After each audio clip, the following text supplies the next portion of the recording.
ఆలోచించండి. ఒక చిన్న ప్రశ్న వేయనివ్వండి. మనకున్నటువంటి టాప్ 20 ఫ్రెండ్స్, ప్రేమైన దేవుని బిడ్డలారా, టాప్ 20 స్నేహితులలో చాలామంది, ప్రేమైన దేవుని బిడ్డ, టాప్ 20 ఫ్రెండ్స్లో చాలామంది దేవుని నమ్మిన వారో చర్చికి వచ్చే వాళ్ళు వాళ్ళే ఉంటారు. ఎక్కువగా మన చర్చ్ ఫ్రెండ్ సర్కిలే ఉంటుంది.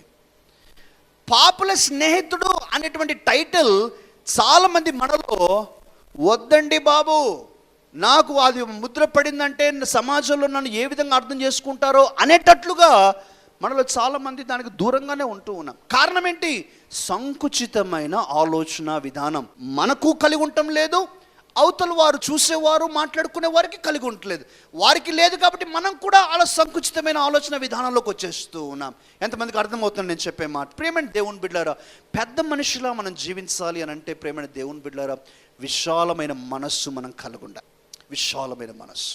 ఎప్పుడైతే విశాలమైన ఆలోచన విధానం కలుగుంటామో దానివల్ల అనేక కార్యాలు మనం దేవుని కొరకు చేయగలం. ప్రేమైనటువంటి దేవుని బిడ్డలారా, మన అందరి జీవితాలలో పెద్ద హృదయం, విశాలమైన హృదయం ఒకటి కావాలి. రెండవది విశాలమైన మనస్సు కావాలి. మూడవది విశాలమైన దర్శనం నీకు కావాలి. విశాలమైన దర్శనం నీకు కావాలి. నాకు పరిశుద్ధాత్మ దేవుడు ఒక చక్కటి మాట చెప్పాడండి. ఆ మాటను మీకు చెప్తూ ఉన్నాను. You should try and possess a God-sized dream, not a peanut-sized dream. నీవు ప్రయత్నించి నీకు కలిగి ఉండాల్సినటువంటి దర్శనం ఎలాంటిది అంటే, దేవుడు ఎంత విశాలుడో, దేవుడు ఎంత మహోన్నతుడో, దేవుడు ఎంత గొప్పవాడో, దేవుడు ఎంత పెద్దవాడో అటువంటి దర్శనం నీ కొరకు నువ్వు కలిగి ఉండాలి. బఠానీల మాదిరి కాదు. మనలో చాలామంది పీనట్ సైజ్, బఠానీలు, వేరుశనగలు లాంటి డ్రీమ్స్ కలిగి ఉన్నాం. నేను ఇలా ఉంటే చాలండి, అంతకంటే ఎక్కువ అక్కర్లేదండి. కానీ దేవుడు అలా కోరటంలో నీ గురించి దేవుడు విశాలమైనటువంటి దర్శనం కలిగి ఉంటూ ఉన్నాడు. అందుకనే ప్రేమైన దేవుని బిడ్డలారా, మనలో చాలామంది మనం మాట్లాడుకుంటాం కానీ అనుభవించిన విషయాలు చాలా ఉన్నాయి. యేసుక్రీస్తు ప్రభు చెప్పాడు తన వాక్యంలో, మీరు పై వారిగా ఉంటారు, మీరు క్రింద వారిగా ఉండరు. మొదటి వారిగా ఉంటారు, కడపటి వారిగా మీరు ఉండరు. ఇచ్చేవారిగా ఉంటారు, పుచ్చుకునే వారిగా ఉండరు. మీరు గెలిచేవారిగా ఉంటారు, ఓడిపోయే వారిగా ఉండరు. కానీ మనలో అనేకులం ప్రేమైన దేవుని బిడ్డలారా ఇవి అనుభవించలేకపోతా ఉన్నాం. చాలామంది మనం ప్రేమైన దేవుని బిడ్డలారా మొదటి వారిగా లేము, చివరి వారిగా, బహుశా చివరి నుంచి రెండో మూడో ఆ విధంగా ఉంటూ ఉన్నాం. మనం గెలిచే వారిగా లేము, అప్పుడప్పుడు ఒక విజయం వస్తూ ఉంది, ఎక్కువగా ఓటములే. నీవు ఇచ్చేవాడిగా ఉండలేకపోతూ ఉన్నావు. చాలాసార్లు నువ్వు ఎక్కడెక్కడ దొరుకుతుందా, ఎక్కడెక్కడ నుంచి తీసుకోవాలా అనే ప్రయత్నిస్తూ ఉన్నావు. కారణం ఏంటి?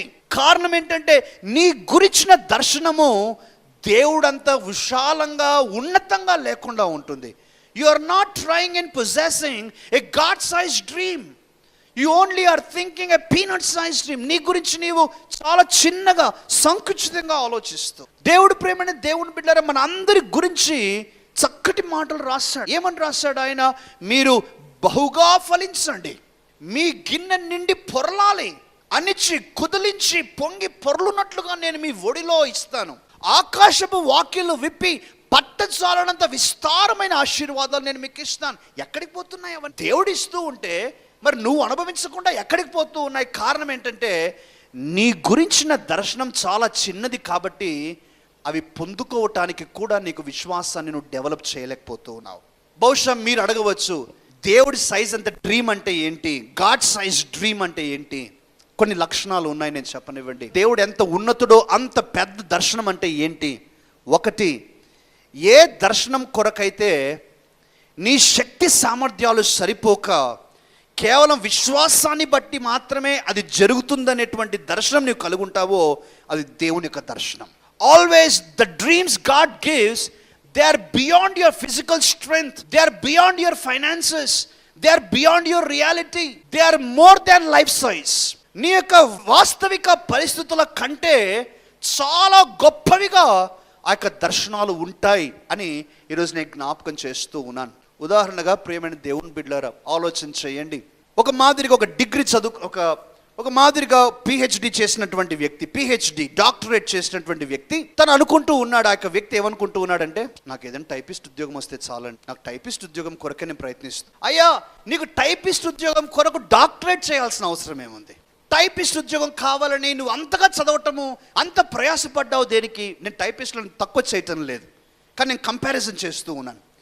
అంత చదివి కూడా ఎంత సంకుచితమైన దర్శనం తనకు కలిగి ఉన్నాడు. ప్రియమైన దేవుని బిడ్డలారా, ఈరోజు నేను మిమ్మల్ని అందరినీ ప్రేరేపిస్తూ ఉన్నాను. What kind of a dream that you have? నీ గురించి నీవు ఎటువంటి దర్శనం కలిగి ఉన్నావు? యోసేపుని అడగండి. యోసేపు అంటాడు, అయ్యా నేను కుటుంబంలో చిన్నవాణ్ణి, గొర్రెలను మేపుకునేవాణ్ణి, కుటుంబంలో చిన్నవారు పనులన్నీ చేయాలి. కానీ యోసేపు నీ దర్శనం ఏంటి? నేను ఒకనాడు ప్రధానమంత్రిని అవుతా. ఊరుకో, నువ్వు ఎట్లా ప్రధానమంత్రి అవుతావు? లేదండి, దేవుడు నాకు దర్శనం ఇచ్చాడు, నేను ఒకనాడు ప్రధానమంత్రి అవుతా. That's a dream, that's a God given dream. దాని కొరకు తన శక్తి సామర్థ్యాలు సరిపోవు, తన వాస్తవిక పరిస్థితులు సరిపోవు, తనకున్న డబ్బు సరిపోదు, తనకున్న ఏ పరిస్థితి కూడా అనుకూలించదు. కానీ విశ్వాసం కావాలి, అప్పుడే ఆ కళ నెరవేరుతుంది. అదే దేవుడిచ్చే కళ. రెండవది ప్రేమైన దేవుని బిడ్డలారా, గాడ్ సైజ్ డ్రీమ్. దేవుడిచ్చేటువంటి లేక దేవుడి యొక్క సైజులో ఉన్నటువంటి కళ, ఉద్దేశము, ఆ యొక్క దర్శనం ఏంటిది అని అంటే, ఆ కళ ప్రేమైన దేవుని బిడ్డలారా వెంటనే నెరవేరదు. కానీ నెరవేరటానికి చాలా సమయం పట్టినా సరే ఆ కళ తప్పనిసరిగా నెరవేరుతుంది వెంటనే. ఈరోజు నువ్వు కళ కంటే రేపు పొద్దున్న జరగదు. It takes many years. యోసేపు గురించే అనుకుందాం. యోసేపు నూనూగు మీసాల వయస్సులో తనకు దర్శనం వచ్చింది, దేవుడు కళ చూపించాడు. ఎప్పుడో ప్రేమని దేవుని బిడ్డ 4-10 వయస్సులో ఆ దర్శనం నెరవేరుతుంది. That's a dream, that's a God given dream. It takes time but always will be fulfilled. మూడవది ప్రేమని దేవుని బిడ్డలారా, దేవుడిచ్చే దర్శనము, దేవుడిచ్చే దర్శనానికి ఉన్నటువంటి లక్షణం ఏంటంటే, దాని కొరకు నువ్వు ఎంతో త్యాగాలు చేయాల్సి వస్తుంది, ఎన్నో వ్యయ ప్రయాసాలు దాని కొరకు నువ్వు చేయాలి.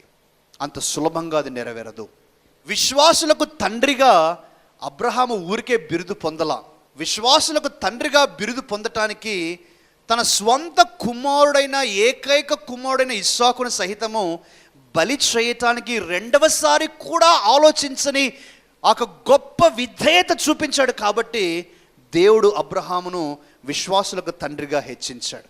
The size of your dream demands so much equivalent sacrifice. అటువంటి త్యాగం నువ్వు చేయటానికి సిద్ధంగా ఉండాలి. అనేక మంది ప్రేమైన దేవుని బిడ్డలారా త్యాగాలకు భయపడే జీవితంలో పైకి రాలేకపోతూ ఉన్నారు. ఆలోచన చేయండి. నెహెమ్యా గురించి బైబిల్లో నుంచి నేను చెప్తూ ఉన్నాను కాబట్టి ప్రేమైన దేవుని బిడ్డలారా మీకు అర్థమవుతూ ఉన్నాయి. దేవుడు నెహెమ్యాకు ఒక దర్శనం ఇచ్చాడు. యెరూషలేము చుట్టూ పడిపోయినటువంటి గోడలన్నీ కూడా నీవు కట్టాలి నెహెమ్యా. చిన్న పని కాదు, చాలా పెద్ద పని.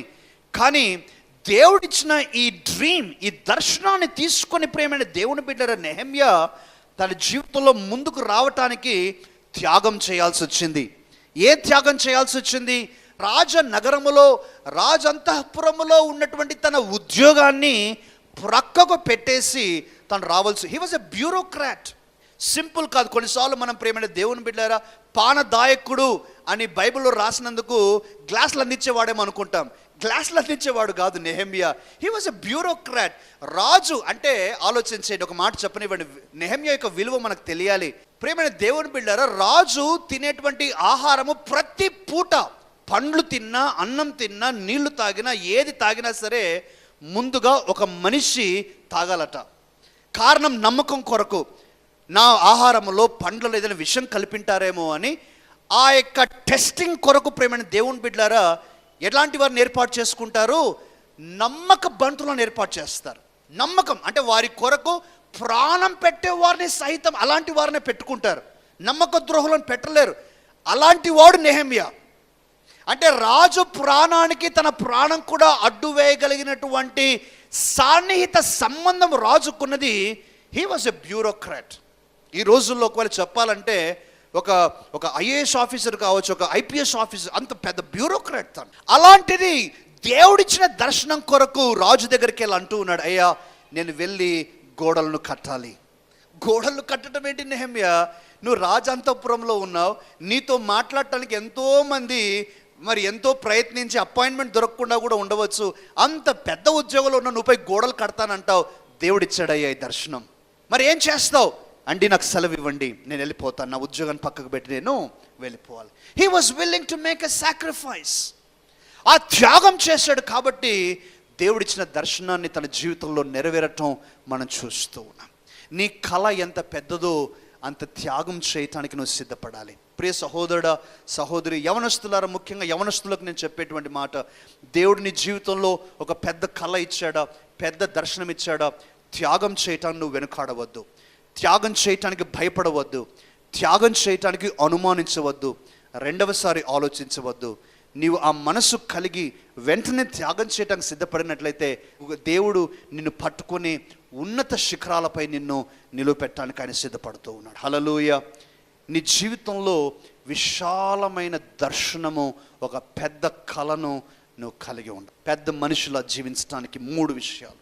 4వది ప్రియమైనటువంటి దేవుని బిడ్డలారా, పెద్ద మనిషిలా జీవించడానికి మనకు కావలసినటువంటి 4వ విషయము, నీకు పెద్ద చెయ్యి కలిగి ఉండాలి. పెద్ద చెయ్యి, పెద్ద చెయ్యి. సాధారణంగా వీరిది పెద్ద చెయ్యి అని అంటే దాతృత్వం కలిగిన వారండి అనే వాడుకలో మనం వాడుతూ ఉంటాం. పెద్ద చెయ్యి అనే మాటలో చాలా దయ గుణం అండి, దాతృత్వం కలిగి ఉన్నారు, అది మంచిది, అది కలిగి ఉండాలి, తప్పనిసరిగా కలిగి ఉండాలి. అంత మాత్రమే కాదు, పెద్ద చెయ్యి అని ఎందుకు అంటూ ఉన్నానంటే ప్రేమ దేవుని బిడ్డలారా, నీవు దేవుని కొరకు పోరాడటానికి కూడా నువ్వు సిద్ధపడాలి. ఈ చెయ్యి ప్రేమైన దేవుని బిడ్డలారా 2 ఆపోజిట్ పనులు కూడా చేస్తుంది. చెయ్యి చెంపను పగలగొట్టగలదు, ఒక మనిషిని ప్రొటెక్షన్ చేయగలదు. ఇదే చెయ్యి త్రోసివేయగలదు, ఇదే చెయ్యి హక్కున చేర్చుకోగలదు. దేవుడు అంటూ ఉన్నాడు, నువ్వు నెగిటివ్గా నీ చెయ్యిని వాడొద్దు, పాజిటివ్గా వాడు. ఇదే చెయ్యి దౌర్జన్యంతో లాక్కోగలదు, దయాగుణంతో ఉన్నది కూడా ఇచ్చివేయగలదు. నీది పెద్ద చెయ్యి కావాలి, నీ పెద్ద చెయ్యి కావాలి. ప్రియమైన దేవుని బిడ్డలారా, ఈరోజు నేను అడిగేటువంటి ప్రశ్న ఇదే. నీకు విశాలమైన హృదయంతో పాటు, విశాలమైన మనసుతో పాటు, విశాలమైన దర్శనంతో పాటు నువ్వు పెద్ద చెయ్యి కలిగి ఉండాలి. నీ పెద్ద చెయ్యి దయాగుణం కలిగి ఉండాలి. ఆలోచించండి ప్రియమైన దేవుని బిడ్డలారా, నేను ఎప్పుడు కూడా నాకు చాలా ప్రేరేపితమైనటువంటి వ్యక్తులలో మదర్ తెరిసా గారు ఒకరు. చాలా చాలా నాకు ఇష్టం. ముఖ్యంగా తన యొక్క త్యాగ గుణము, నిస్వార్థమైన జీవితము నా జీవితాన్ని మార్చిపడేసింది. ఆలోచన చేయండి, ఈరోజు ఆమెను సెయింట్హుడ్లో చేర్చారు. అంటే సెయింట్ మదర్ తెరిసా అని మనం ఇప్పుడు పిలవాలి. సెయింట్హుడ్ అనేది ప్రేమైన దేవుని బిడ్డలారా చిన్న విషయం కాదు. ప్రపంచంలో అతి విలువైన వ్యక్తులు, దైవ మార్గములో జీవించి సన్మార్గములో చారిత్రాత్మక వ్యక్తులుగా నిలిచిపోయినటువంటి వారికి ఎన్నో వందల సంవత్సరాల తర్వాత సెయింట్హుడ్ ఇస్తారు. మదర్ తెరిసా గారు చనిపోయి 100 సంవత్సరాల కాల, కానీ ఇప్పటికే తనకు సెయింట్హుడ్ ఇచ్చారు. అంటే ప్రియమైన దేవుని బిడ్డ, తన యొక్క విలువ చాలా గొప్పది. ఈరోజు మనందరం కూడా ఎందుకు ఆ పెద్దరికం తనకు వచ్చిందంటే ఆ దయాగుణాన్ని బట్టి వచ్చింది. తనది పెద్ద చెయ్యి, తన యొక్క విశాలమైన మనస్సు, విశాలమైన హృదయం. ప్రపంచాన్ని ప్రేమతో గెలవగలము, ప్రపంచాన్ని ప్రేమతో మార్చగలము అని తన నిజ జీవితం ద్వారా చూపించినటువంటి ఒక ఉత్తమురాలుగా మన ముందు ఉంటూ ఉన్నది. ఈరోజు అందుకే నేను చెప్తూ ఉన్నాను, నీది పెద్ద చెయ్యి కావాలి. ప్రేమైన దేవుని బిడ్డలారా, ఒక మాట నేను చెప్పనివ్వండి దయచేసి. కొంతమందికైనా ఈ మాట అవసరం. డబ్బు సంపాదించాలని మీరు మరీ ప్రయాసపడవద్దండి. నీకు ఎంత కావాలో దేవుడు ఇస్తాడు, నీకు ఎంత అవసరమో దేవునికి తెలుసు. కానీ అదే పనిగా నాకు డబ్బు కావాలని మాత్రం మీ జీవితాన్ని దాని కొరకే పెట్టుకోవద్దండి. దాని ద్వారా దేవుని యొక్క వాక్యం చెప్తూ ఉంది, అధిక డబ్బును ప్రయాస పడకము. అలా ప్రయాసపడినట్లయితే నీ చేతుల నుంచి పక్షి ఎగిరిపోయినట్లు అని. పక్షి ఎగిరిపోయినట్లు. నువ్వు ఎంత సంపాదిస్తావు కొన్నిసార్లు అది నిలవదు ప్రేమైన దేవుని బిడ్డారా. కానీ అన్నిటికంటే ఉత్తమమైనది సద్బుద్ధిని, మంచి పేరును మనం సంపాదించడానికి ప్రయత్నం చేద్దాం. దయాగుణాన్ని సంపాదించడానికి ప్రయాసపడదాం. పెద్ద చెయ్యి కలుగుంటానికి ప్రయాసపడదాం. అందుకని యేసుక్రీస్తు అన్నాడు, నీకు 2 అంగీలు ఉన్నాయా, లేని వారికి ఒకటి ఇచ్చేసేయి. నువ్వు అధికంగా కలిగి ఉన్నావా, ఇతరులకు ఇచ్చేసేయి. బైబిల్ గ్రంథంలో దయాగుణం కలిగిన వారు చాలామంది ఉన్నారు. ఉదాహరణగా బర్నబాసు అనేటువంటి ఒక వ్యక్తి, అపోస్తల కార్యములు 4వ అధ్యాయంలో ఈ వ్యక్తిని మనం చూస్తున్నాం. దయచేసి చదవండి 36వ వచనం. కుప్రలో పుట్టిన లేవీయుడగు యోసేపు అను ఒకడుండెను. ఇతనికి అపోస్తలులు హెచ్చరిక పుత్రుడు అని అర్థమిచ్చు బర్నబా అను పేరు పెట్టియుండిరి. ఇతడు భూమి గలవాడయుండి దానిని అమ్మి దాని వెల తెచ్చి అపోస్తలుల పాదముల యొద్ద పెట్టెను. ఎంత పెద్ద మనసు కావాలి, ఎంత విశాలమైన చెయ్యి కావాలి ఇలా చేయాలంటే. తన దగ్గర ఉన్నటువంటి పంటలను, పొలాలను, భూములను అమ్మివేసి ఆ అపోస్తలుల పాదముల దగ్గర పెడుతూ ఉన్నాడు. ఆ పై వచనం చదవండి అమ్మా, 35 వచనం, 34, 35. లైనను ఇండ్లైనను కలిగిన వారందరూ వాటిని అమ్మిన వాటి వెల తెచ్చి అపోస్తలుల పాదముల యొద్ద పెట్టుచూ వచ్చిరి. అపోస్తలుల పాదముల దగ్గర పెట్టారు. ప్రేమైన దేవుని బిడ్డలారా, ఈరోజు ప్రేమైన దేవుని బిడ్డలారా, నేను ఈ యొక్క అనుభవాన్ని మీతో పంచుకుంటూ ఉన్నాను. మనము ఎప్పుడైతే ఇటువంటి పెద్ద చేయిని దేవుని దగ్గర మనం కలిగి ఉంటామో, దేవుడు కూడా అదే కొలతతోనే మనల్ని ఆశీర్వదిస్తాడు. ఒక చిన్న మాట మీ మనసులో నాటుకొనివ్వండి, నేను చెప్పే మాట మీరు జాగ్రత్తగా వినండి. దేవునికి ఇచ్చిన వాడు పేదవాడు ఎప్పుడూ కాలేదు, దేవునికి ఇవ్వని వాడు ధనవంతుడుగా ఎప్పుడూ మిగిలిపోలేదు. దేవునికి ఇచ్చిన వాడు పేదవాడిగా ఎప్పుడూ మిగలలేదు, దేవునికి ఇవ్వని వాడు ధనవంతుడిగా ఎప్పుడూ కాలేదు. మనం ఇవ్వాలి దేవునికి. దేవునికి ఇచ్చినప్పుడు మనం ఎంతో ఉన్నతమైనటువంటి జీవితాన్ని ప్రభువు ప్రసాదిస్తాం. అంత మాత్రమే కాదు, ప్రేమ ఇచ్చే విషయంలో మాత్రమే నేను చేయి గురించి చెప్పటంలా, ప్రేమైన దేవుని బిడ్డలారా, బలహీనులకు నువ్వు సహాయం చేయగలిగితే నువ్వు సహాయం చేయాలి. అది ఏ సహాయమైనా కావచ్చు, మాట సహాయం కావచ్చు. ఒకవేళ నువ్వు వెళితే పని అవుతుందంటే నువ్వు వెళ్ళి పని చేయండి. లేకపోతే నువ్వు ఒక ఫోన్ కాల్ చేస్తే పని అవుతుంది, ఒక ఫోన్ కాల్ చేయండి. లేక తమ కొరకు తాము మాట్లాడుకోలేని పరిస్థితుల్లో ఉంటే వారి పక్షాన మీ యొక్క స్వరం వినిపించండి.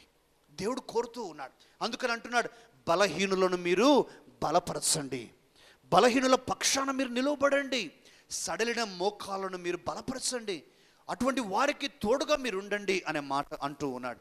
క్రీస్తునందు ప్రియమైన దేవుని బిడ్డలారా, ఈరోజు మరి అనేక మంచి మంచి హోదాలలో ఉండేవారు నా ముందు ఉంటూ ఉన్నారు.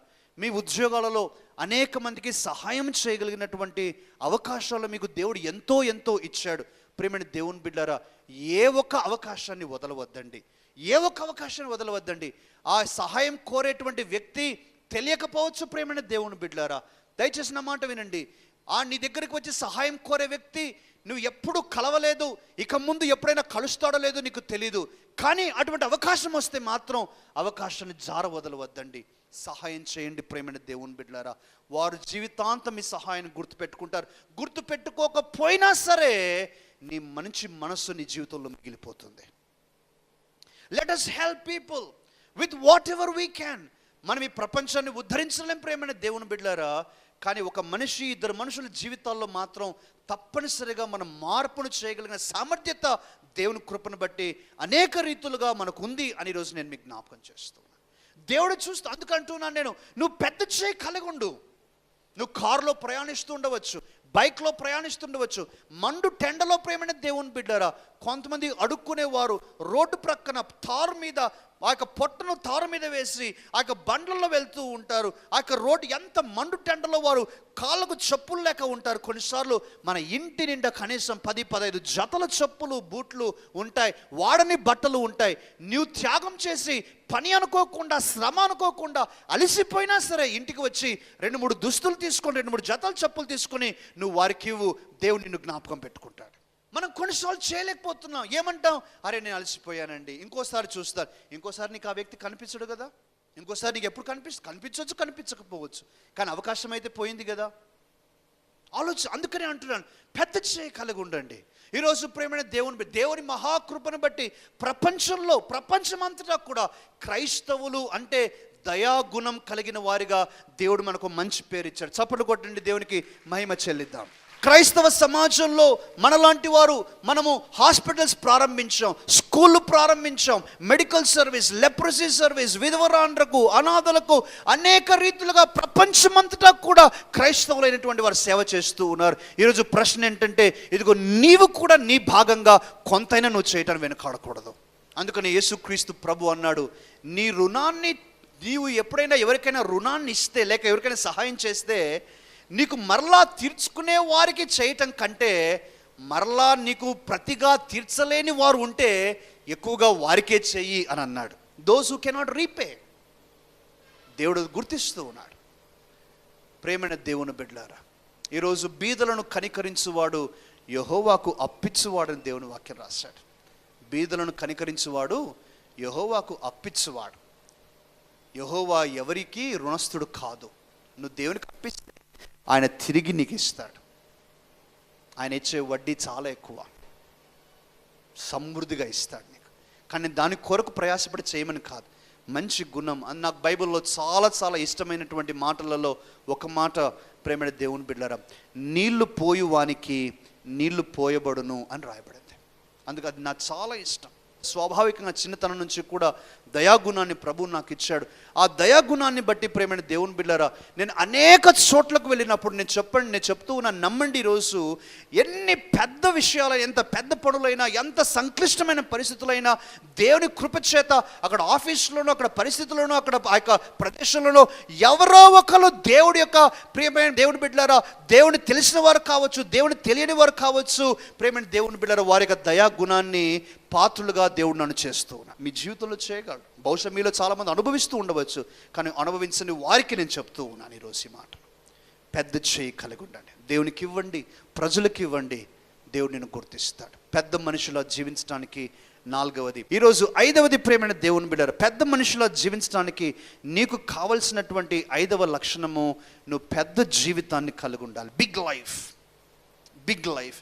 బిగ్ లైఫ్ అంటే ధనికమైన జీవితం అని కాదు, లేకపోతే మంచి మంచి మెరిసే దుస్తులు వేసుకోవటం అని కాదు, లేకపోతే ఇతరుల కంటే గొప్పవాడిగా జీవించమని కాదు. బిగ్ లైఫ్ అంటే ఏంటో నేను చెప్తూ ఉన్నాను. విశాలమైన జీవితం అంటే ఏంటో నేను చెప్తున్నాను. నీ జీవితంలో ప్రేమైన దేవుని బిడ్డలారా, దేవుని వలన నీవు అనుభవించిన అద్భుతాలు, నీవు అనుభవించినటువంటి కార్యాలు అనేకములు నీలో ఉండాలి.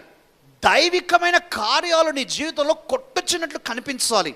ఇంకో మాటలో ప్రేమైన దేవుని బిడ్డలారా, నీ జీవితాన్ని పరిశీలించిన వారు, నీ దగ్గర ఉన్నటువంటి వారు, నిన్ను చూసినటువంటి వారు, దైవత్వము అనేటువంటి సువాసన నీలో నుంచి వరకు రావాలి. ఇంకో మాటలో చెప్పాలంటే, నీవు ఇతరులతో నీ జీవితంలో యేసుక్రీస్తు కృప ద్వారా నీవు అనుభవించేటువంటి అద్భుతాలు 1 కాదు, 2 కాదు, ఎన్నెన్నో మరెన్నెన్నో కావాలి. అదే విశాలమైన జీవితం.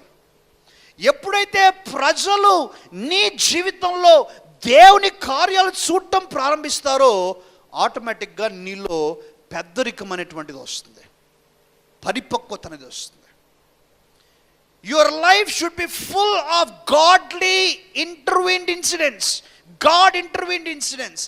నువ్వు చెప్పగలగాలి, పలానా ఉద్యోగానికి వెళ్తున్నప్పుడు దేవుడు ఆశ్చర్యకరంగా ఈ విధంగా చేశాడు, నాకు ఆటో దొరకలేదు, నేను ప్రార్థించాను, దేవుడు ఆశ్చర్యకరంగా ఒక ఆటోని పంపించాడు. లేకపోతే ఇంకొక మనిషి వచ్చి నాకు లిఫ్ట్ ఇచ్చాడు, నేను అక్కడికి వెళ్ళాను, సడన్గా నా హెల్త్ పాడైపోయింది, మనసులో స్మరించాను, ఉన్నట్లుండి దేవుడు నాకు స్వస్థత ఇచ్చాడు. పలానా మనిషితో మాట్లాడుతూ ఉన్నాను, ఆశ్చర్యకరంగా దేవుడి మాట ఇచ్చాడు. ఎప్పుడైతే ఈ మాట నా వ్యక్తితో మాట్లాడానో, ఆ వ్యక్తి ఆశ్చర్యపడిపోయి దీవించబడ్డాడు. ఇటువంటివి ప్రేమైన దేవుని బిడ్డలారా, జీవితంలో ప్రతిరోజు నీలో ఒకటి ఉండాలి. వీలవుతే 1 కంటే ఎక్కువ ఉండాలి. ఒకవేళ నీ జీవితంలో సంవత్సరానికి ఒక అద్భుతము, 6 నెలలకు ఒక స్వస్థత, 3 నెలలకు ఒక మాట ఉన్నట్లయితే నువ్వు కరువులో ఉన్నావు. కరువులో ఉన్నావు. అంటే ఎలా ఉంటుంది అంటే, ప్రేమ ఎప్పుడు అనుభవించని వారికి ఒక అద్భుతం జరిగితే అది ఎట్లా ఉంటుందంటే, ఎప్పుడు బిర్యానీ తినకుండా ఉన్నట్లుండి బిర్యానీ ముందు పెడితే ఎలా ఉంటుంది, అబ్బా ఇంకా అసలు లొట్టలు వేసుకుంటూ తింటారనమాట. అంటే అలా ఉంటుంది. కానీ మిఠాయి అంగడి వాళ్ళకు అవి ఎప్పుడు మిఠాయిలు ముందే ఉంటాయి, చూసే వాళ్ళకి మాత్రం నోరు ఉడుతుంటుంది, కానీ వాళ్ళు ఏం టెంప్ట్ గారు, నావే కదా మిఠాయిలు, ఎప్పుడైనా తినవచ్చు. నేను అంటున్నాను, ఆ మిఠాయిలు నీ అద్భుతాలు కావాలి. అలా ఉండాలి మన జీవితం. అంతేగాని ఎప్పుడో ఒకసారి ఒకటి జరిగి దాని గురించి మనం, అంటే అది జరగటం కూడా మంచిదే, కనీసం అదైనా మంచిదే. కానీ మన జీవితంలో నేను అంటూ ఉన్నాను, ప్రతిరోజు ఒక అద్భుతమైన రోజుగా, దట్స్ బిగ్ లైఫ్. అది విశాలమైన జీవితం. అందుకని ఈరోజు నేను మిమ్మల్ని అందరికీ కోరుతూ ఉన్నాను. ప్రేమ అంటే నేను బైబిల్లో అనేక వచనాలు చెప్పగలను. ప్రేమ దేవుని బిడ్డలారా, ఈరోజు అపోస్తలుడైన పౌలును కూర్చోబెట్టి అడుగుదాం, పౌలు గారు మీ జీవితంలో దేవుడు ఏమైనా కార్యాలు చేశారా అంటే, ఆయన గుక్క తిప్పుకోకుండా చెప్తాడు మనం అలసిపోయేటట్లు. పేతురు గారు మీకేమైనా చేశాడంటే ఆయన కనీసం నీడ గురించితోనే ప్రారంభిస్తాడు. నీడతో ప్రారంభించి చేతిగుడ్డలతో ప్రారంభించి చెప్తాడు ఆయన. దే హ్యావ్ ఇన్యూమరబుల్ పుస్తకాలు. అందుకనే యేసుక్రీస్తు గురించి చాలా కొద్దిగా రాశారు. యోహాను భక్తుడు రాస్తూ అన్నాడు, యేసుక్రీస్తు చేసిన సూచక క్రియలు వ్రాయుటకైనను ఏ గ్రంథమును సరిపోవు, అటువంటి గ్రంథములు పెట్టుటకైనను ఈ భూమి సరిపోదట. అంటే యేసుక్రీస్తు చేసిన కార్యాలు బహుశా బైబిల్ రాసినవి 0.0000 అలా 100 జీరోలు పెట్టి 1 పెడితే అంత తక్కువ రాశారు బైబిల్లో. అవన్నీ రాస్తే పుస్తకాలు పెట్టడానికి కూడా భూమి సరిపోదంట. ఆలోచన చేయండి, నీ జీవితము ఎన్ని పుస్తకాలతో నిండిపోతుంది? Your life should be a big life. ప్రవచనాలు, దర్శనాలు, కళలు, స్వస్థతలు, అద్భుతాలు, ఆర్థిక అద్భుతాలు, అనేక రీతులుగా కుటుంబ అద్భుతాలు నీ జీవితంలో రావాలి. అది నువ్వు కోరుకోవాలి, నువ్వు ప్రయాసపడాలి, దాని కొరకు ఆశపడాలి. దేవా నాకు ఇటువంటి జీవితం కావాలని ఎప్పుడైతే అడుగుతావో దేవునికి ఇస్తాడు. 5 విషయాలు నేను చెప్పాను ప్రేమని దేవుని బిడ్డ, ముగిస్తూ ఉన్నా. పెద్ద మనిషిలో జీవించడానికి 1, నీ జీవితంలో విశాలమైన హృదయం నీకు కావాలి, విశాలమైన మనస్సు నీకు కావాలి, విశాలమైన దర్శనం నీకు కావాలి, పెద్ద చేయి నీకు కావాలి, పెద్ద జీవితం నీకు కావాలి. దేవుడి మాటలను దీవించును గాక. క్రీస్తునందు ప్రేమైన దేవుని బిడ్డలారా, దేవుని వాక్యాన్ని విన్నారు కదూ. ఈ సమయంలో నేను మీ అందరితో కలిసి ప్రార్థన చేయాలని, మీ యొక్క ప్రతి అవసరత కొరకు కూడా ప్రార్థన చేయాలని ఎంతో కోరుచున్నాను. పరిశుద్ధుడైన తండ్రి, మహోన్నతుడా, మా మంచి దేవ, శక్తిమంతుడా, మీకు స్తోత్రాలు తండ్రి. మీరు వాక్యంలో సెలవిచ్చారు, మేము అడుగు వాటన్నిటికంటే, ఊహించు వాటన్నిటికంటే కూడా అత్యధికముగా నీవు చేస్తానని, అటువంటి గొప్ప సామర్థ్యం కలిగిన దేవుడు అని మీరు చెప్పి ఉంటూ ఉన్నారు. అందుకే తండ్రి, నా ప్రియ సహోదరి సహోదరులందరితో కలిసి నేను కూడా ఏకీభవించి ప్రార్థిస్తూ ఉన్నాను. వారి జీవితంలో ఉన్న ప్రతి సమస్య తొలగిపోవునుగాక, ప్రతి కొండలాంటి సమస్యలు కరిగిపోవునుగాక, దీర్ఘకాలిక వ్యాధులు స్వస్థత పొందుదురుగాక. తండ్రి, వారికి సంతోషము కరువైనట్లయితే సంపూర్ణ సంతోషంను దయచేయండి. నా గిన్నె నిండి పొర్లుచు ఉన్నది అని మేమందరం కూడా దేవా స్వానుభవముగా మేము చెప్పటానికి సహాయము చేయండి దేవా. తండ్రి, వీరు చేసే ప్రతి ప్రయత్నంలో కూడా మీరు తోడుగా ఉండి ఆశీర్వాదం దయచేయాలని నేను ప్రార్థన చేస్తూ, వీరిని వీరి కుటుంబంలో మీరు దీవించుమని యేసు నామమునే అడుగుచున్నాను తండ్రి. Amen, amen.